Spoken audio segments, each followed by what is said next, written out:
In the words of Chance the Rapper on that Saturday Night Live skit, let's do that hockey. The New Jersey Devils are back, and they didn't have just one game. They had two, and they walked away with 2 victories. And for the first time in a long time, it's time to do a post-game recap. So buckle up, everybody. You're Locked On Devils, your daily podcast on the New Jersey Devils. Part of the Locked On Podcast Network, your team every day. Hi, this is Bryce Salvador, and you're Locked On Devils with Trey Matthews. Elliott scores! Oh, Steven stepped up, nailed it. Brodor's got the puck. What a shot. The Devils win the Stanley Cup. Alrighty now, what is up, New Jersey? Welcome back to the Locked On Devils podcast here on our Locked On Network. I'm your host, college hockey play-by-play announcer, Devils writer for Pucks and Pitchforks, and also part-time credential media member, Trey Matthews. Baby, we are back in business. Hockey is back. The New Jersey Devils didn't just have one preseason game, they had 2. So today was a little unorthodox for the Devils because half of their players were in Montreal and the other half remained in New Jersey to take on the Flyers. So if you guys need a bit of a recap as to how this day went, here's how the coaching staff was split up, and this information is courtesy of Amanda Stein. So Travis Green, Sergei Brelin, and Kevin Dineen coached the Devils in Montreal. Ryan McGill, Chris Taylor, and another AHL coach remained in New Jersey. And Ruff was not a part of either coaching staff. He was watching up in the press box alongside with Tom Fitzgerald, and he was also doing a bit of double duty, trying to keep tabs as to what was happening in Montreal. So that's how things went from a coaching staff perspective. But in terms of players like Dougie Hamilton, Nico Hischier, Eric Haula, Jesper Bratt, Timo Meier, they remained in New Jersey to take on the Flyers. Then the other half, including Jack Hughes, Tyler Toffoli, Jonas Siegenthaler, Akira Schmid, Curtis Lazar, they made their way up north to take on the Canadiens. Now, I was pondering on this. Which game do I want to watch? Am I going to watch the game that was going to be aired on the Devils' website in which they were taking on the Flyers, or was I going to try to find a way in order to watch the Devils take on the Canadiens? Ultimately, I decided to watch the Devils and Flyers from Newark. But before I give you guys my opinions as to how the Devils played against the Flyers, because they beat them by a touchdown, I want to give some love to the players who made the Montreal trip, because there were a lot of headlines for both aspects in both games for the Devils. So first shout out is to Jack Hughes, because he walked away with a 3-point performance. So he picked up 2 assists. He had 1 goal, but he was able to find himself on the highlight reel once again, because one of his assists to Dawson Mercer was just poetry in motion, because Hughes was taking on like 4 Canadiens players. He was bobbing and weaving through traffic, and he did a no-look pass to Mercer, found Mercer's stick beautifully, and it just was the perfect pass, and Mercer was able to find the back of the net and score. So shout out to Hughes and Mercer for putting on a show. And something I want to point out for Jack Hughes is that he was winning a lot of the face-off battles,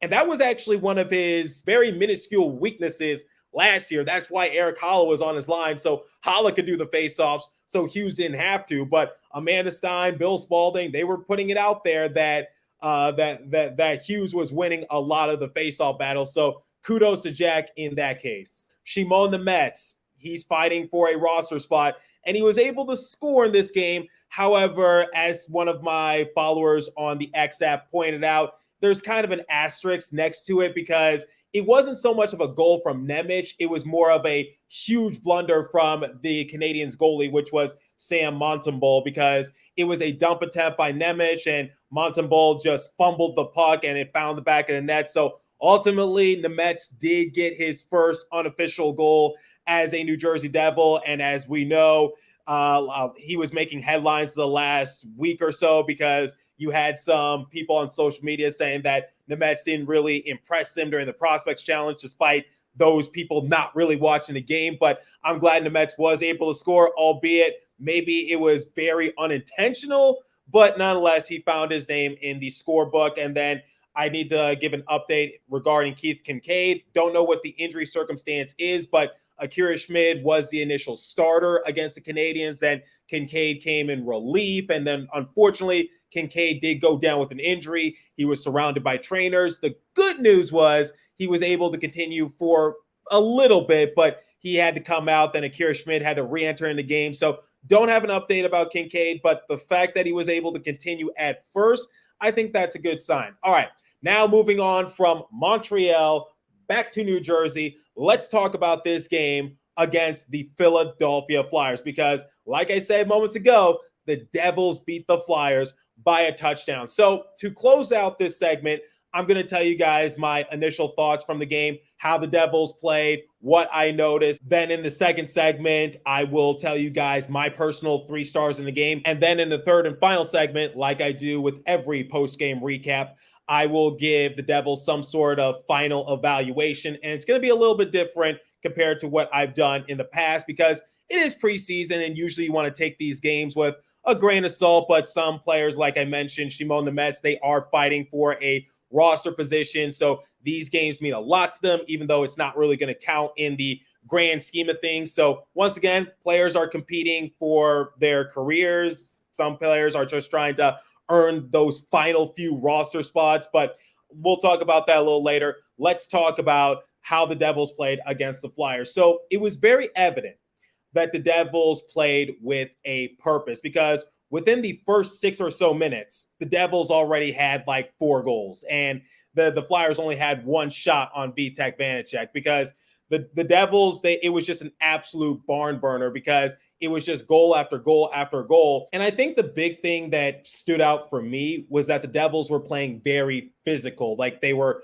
forechecking the hell out of the Flyers. Flyers could never really set up shop. Even when the Devils never really had full grasp of the puck, even if they didn't really have the best of possessions, they still found a way to try to go back into their attacking end and try to set up a play. But the end all be all is that we always complained about the Devils not being physical enough. And like I said, I know it's preseason, not really the best indicator as to what's to come in the regular season. But the one thing that I just noticed, and I have to give credit where credit is due, the Devils were playing very physical. And I really like that. And I'm going to make somewhat of a hot take. Dare I say, that wasn't the Devils' best game. And what I mean by that is that the Devils didn't play their normal style of hockey. And obviously, when you don't have Jack Hughes in your lineup, at least for the game in Newark, obviously you got to do a change of course of action because the Devils, they weren't really playing as fast as I was used to seeing from last year. They were playing more fundamental. They were a tad bit slower, but like I said, the physicality really picked up. So it was one of the things we talked about during the playoffs. We know that the Devils love to run that east-west style of hockey, and a lot of people, including PK Subban, were like, the Devils need to just run a north-south style, just a little bit more, slow it down just a tad bit. And that's just what I noticed from my perspective during the game, which is Devils slowed it down just a little bit, but at the same time, they were fundamentally sound with one another. They were able to make a few big plays. Players were in the right possible spot. That's why you saw people like Eric Haula try to redeem themselves if they whiffed on a puck because they were in the perfect position. You got someone like Timo Meier. He's hanging in front of the net. He's working the corners, setting up his teammate. That's why Alexander Holtz was able to score. And there's just so much I can talk about. But I think just the main takeaway that I took from the game was that the Devils were just playing physical. They were in the right spot at the right possible time. I love their forechecks. I love their aggression. And yeah, the Flyers started to pick it up as the game progressed because the Devils scored 4 goals in period number 1. Then they only scored 1 goal in period number 2 and 1 goal in period number 3. But that was bound to happen. You're not going to beat the Flyers like 12-0. Well, then again, we saw the Flames and Canucks game basically go to like 10 or so goals. So poor Canucks, but at least they still got Quinn Hughes. But anyway, digressing a little bit, it was bound to happen, especially when the Flyers started to settle into the game just a little bit. We saw it. We knew it was going to happen. But at the same time, I just loved how the Devils were playing from start to finish. It is preseason, but it's a perfect opportunity to try to dust off some of those cobwebs. And the Devils outshot the Flyers 34-21. And the only time the Flyers were close to beating the Devils in the shots on goal category was actually in period number 3 when both teams finished with 10 shots on goal to finish the final period of regulation, because After period number 1, the Flyers only had 5 shots on goal. After period number 2, only 6. And then period number 3, once again, they picked it up just a tad bit more, 10 shots on goal. So once again, love the overall effort from the Devils. And the netminders, which were Vitek Vanacek and Eric Källgren, they weren't really challenged all that much. But in a shutout, you do have to give credit to your goalies. Now, to close out this segment, Bryce Salvador tweeted something out interesting because it wasn't just the Devils' excellent defensive capabilities and also their maximum effort. It was their power play because according to Bryce Salvador, 2 periods and 3 combined power play goals from the Devils in their games tonight raises the question of who is going to be on the top power play unit and more granular on the flanks to start this season off. And if I've said this once, I've said this 1,000 times. I know you guys are probably getting annoyed by it, but why don't you say it with me?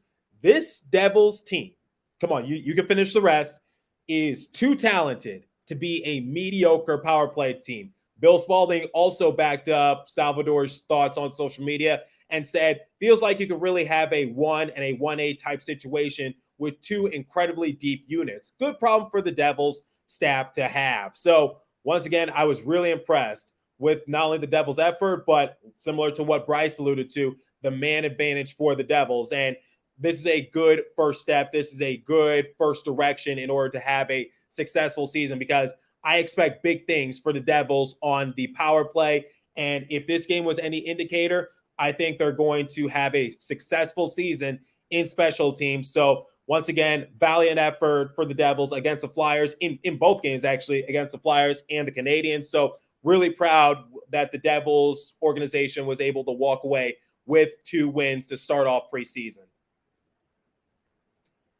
Okay, so let's shift over from the game in general to some players who caught my eye. So what I like to do in these post-game recaps, and I did it a lot during the playoffs, and you guys seem to enjoy it, was that I would highlight some players that caught my eye, and I would give you guys my personal 3 stars of the game. And I will also throw in some honorable mentions. So to begin, honorable mention number 1, Jesper Bratt. Similar to Jack Hughes, he was able to walk away with a 3-point performance. So Bratt finished off with 3 assists. Now, why is Bratt an honorable mention and not one of my 3 stars? Well, we're hoping to expect this kind of performance from Bratt, especially now that he signed his lengthy extension. So I don't want to downgrade Bratt's performance in any which sort of way, but obviously this is kind of the thing that we're hoping to expect out of Bratt, and the fact that he was able to perform really well in the first preseason game, I hope that's a sign of things to come. Obviously, like I said in segment 1, I try to take preseason games with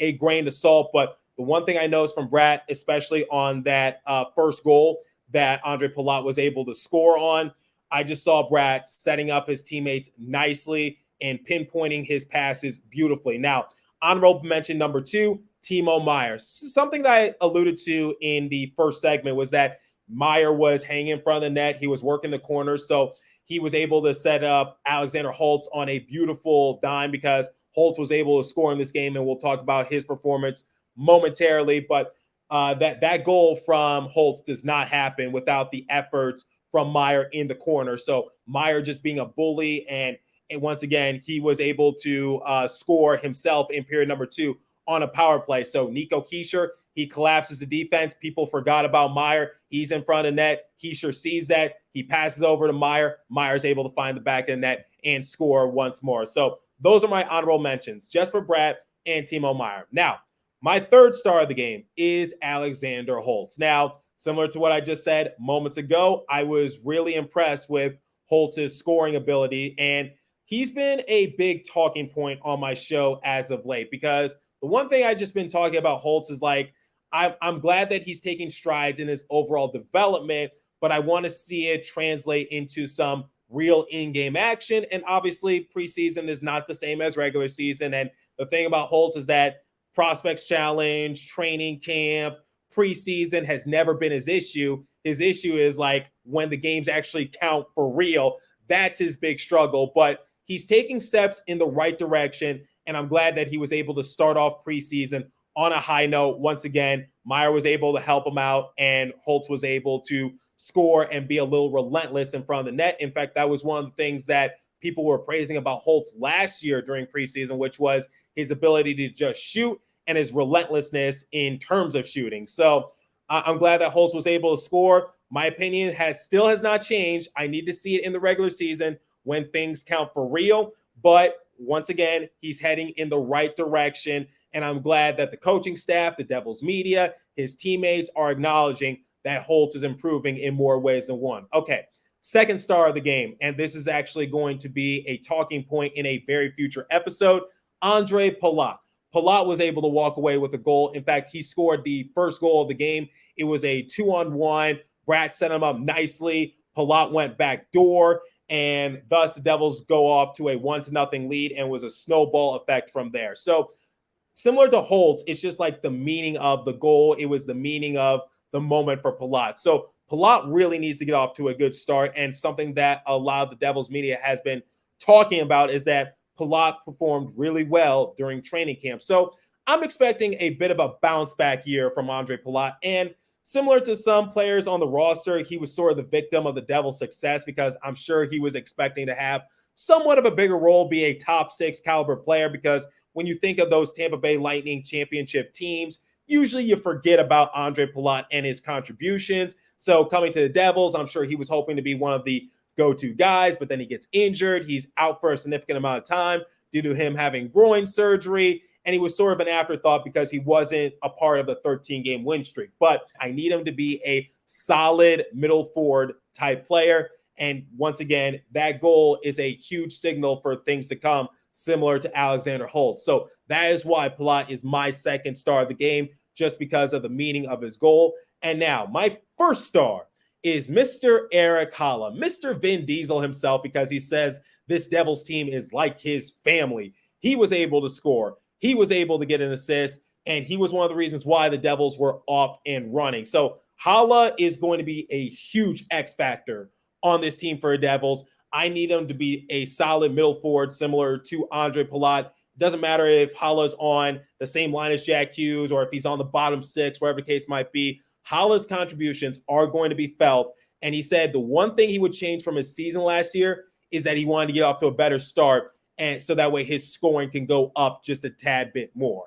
So that's what I loved from Erik Haula in this game. Once again, able to score, able to find the back of net, but he's helping his teammates as well. He's playing physical, and obviously we're all big Erik Haula fans, similar to Jack Hughes. So Haula is my first star of the game just because of his impact, what it means, and people are starting to take notice a little bit because I saw on social media saying that maybe Erik Haula should be one of the alternate captains if the Devils decide to rotate the position with Andre Palat. And I wrote an article about that for Pucks and Pitchforks just a few days ago. So it's not an unpopular opinion. I've been putting it out there as well.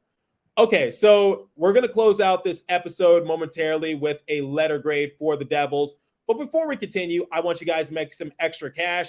Hockey season is back once again. But for the meantime, snap into the action this NFL season with FanDuel, America's #1 sports book. Right now, new customers get $200 in bonus bets guaranteed when you place a $5 bet. That's $200 in bonus bets, win or lose. If you've been thinking about joining FanDuel, there's no better time to get in on the action. The app is so easy to use. There's a whole range of betting options, including spreads, player props, over and unders, and more. So visit FanDuel.com/lockedon and kick off the NFL season. FanDuel, the official partner of the NFL. Visit FanDuel.com. And while you're at it, why don't you bet on some Devils money lines, props, etc. to just fill up your wallet just a tad bit more. But remember to do it responsibly.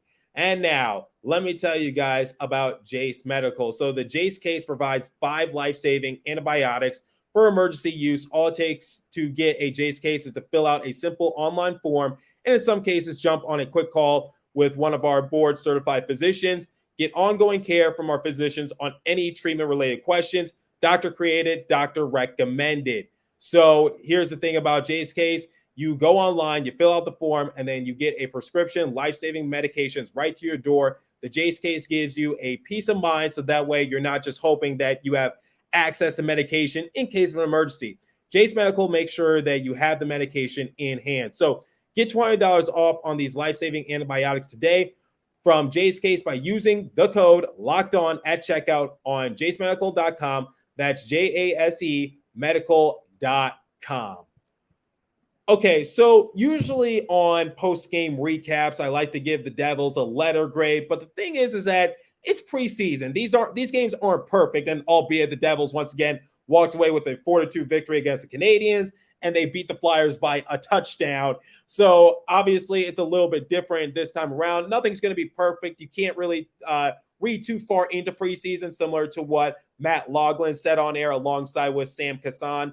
It's just like you got to take it with a grain of salt, but you got to acknowledge some of the improvements from certain players. So instead of giving the Devils a letter grade for preseason, here's what I'm going to do. So it's the beginning of the new school year. Sometimes your teacher gives you some easy assignments to take home and get some free points, whether it's like signing a syllabus or filling out a certain form, wherever the case might be. You bring it back the next day, you get 5 free points. So that's what I'm going to do for preseason, which is do these games meet the eye test? Am I satisfied with it? So we're going to do sort of like a pass-fail kind of thing for the Devils during preseason. So to give a quick recap, I'm going to give the Devils a passing grade. So I guess they get an A by default because, once again, I loved the effort from both Devil squads, whether they were in Montreal or staying home in Newark. It was definitely very exciting to see the Devils back on the sheet of ice, just putting up some great efforts, some great improvements. So I mentioned Hughes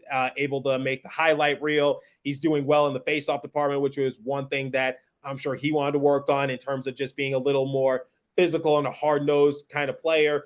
And then when we're focusing on the players here, some players haven't skipped a beat like Jesper, Bratt, and Timo Meier, but other players like Alexander Holtz, Andre Palat, they have a lot on their shoulders going into the new year, and they're trying to prove that they could be very capable players on a playoff caliber roster. So this game does in fact meet the eye test for the Devils. So once again, I'm going to give them a passing grade. So an A by default. So let me know what you guys think. Which game did you guys watch? Did you watch the Montreal Canadiens game, or did you watch the Philadelphia Flyers game?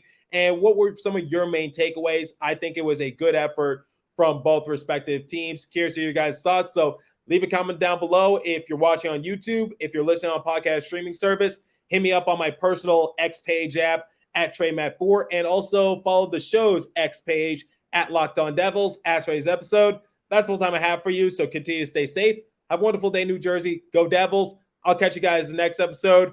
We are back to hockey once again. In the words of Chance the Rapper, like I said in the cold open, it's time to do that hockey.